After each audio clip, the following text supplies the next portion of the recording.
Hello, welcome back. Let's discuss modulation to closely related keys. This is J.S. Bach, Wach auf mein Herz.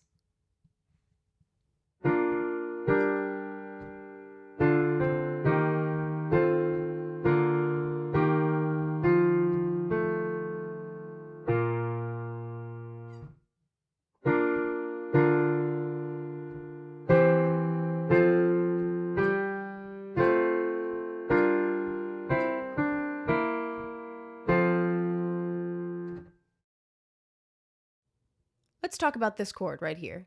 A 1-6 in the key of B flat and a 4-6 in the key of F. It works in both keys, so that's what makes it our pivot chord. The next key, or the next chord, however, is a C with an E natural in the bass, which really doesn't mean anything in the key of B flat, which is our original key, or our old key. But C, E, G is going to be a 5 in the key of F. And we know that because C is the 5th scale degree of F, and that would make it a 5 to a 1 motion in the new key. And that would be how we determine what our new key is if it wasn't already written out for us. We see that E natural pop up again, and we see that the phrase ends on an F major chord. So we know that we have these accidentals that can tip us off. It's usually going to be T to Do in the new key, or the 7th scale degree to the 1st scale degree. And we also have this 5 to 1 motion in the new key. Now let's take a look at minuet in G. So if we start right at measure 15, we can see that there's a harmonic analysis in G major. But let's jump to measure 19.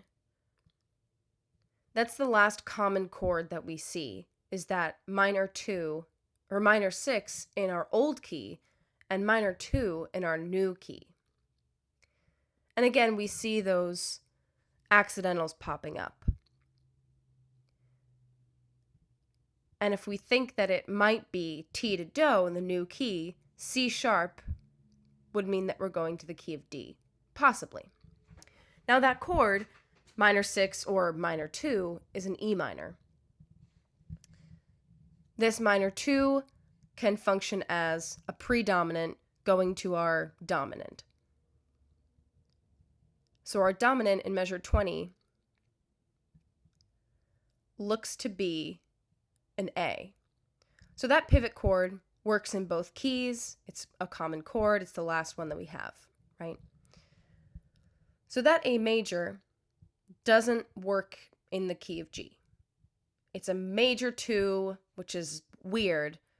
But if we look at the common motions and think about what's most likely, we have 5 to 1 in the new key, and we can see that we're going to D major. So we have that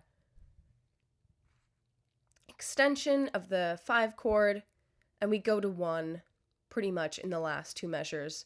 We don't have sol, but we do have do and mi. Let's stick with the key of G. So for closely related keys, we can add a sharp or subtract a sharp, or flat, but G has sharps in it, so we're going to use sharps. And that's based on the circle of fifths progression. So next in the circle of fifths would be D, and 1 back in the circle of fifths would be C. No sharps, G has 1 sharp, D has 2 sharps. And we're going to include all of their relative minors because those are also closely related as they use the same key signature. So we have those 5 closely related key options.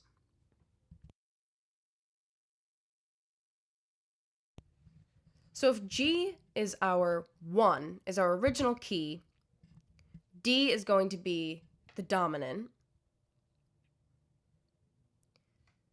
And again, G is our original.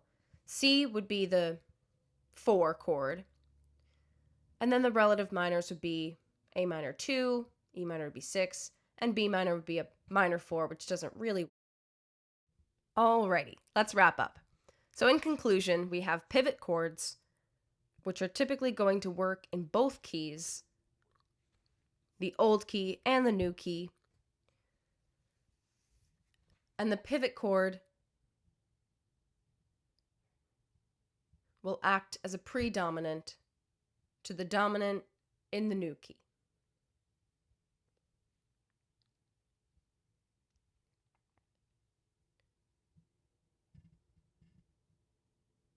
Accidentals are going to tip us off or clue us in to what the new key might be. So it's most likely going to be T-Do in the new key, or the 7th scale degree to the 1st scale degree.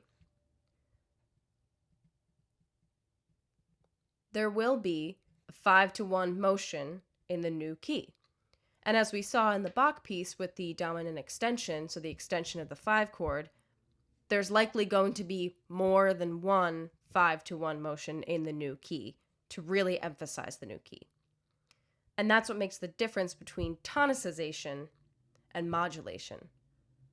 Briefly tonicizing, there might be, a small 5-to-1 once, but modulation will really emphasize the new key.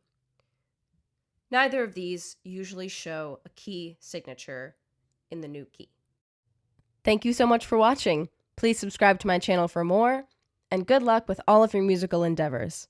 Goodbye.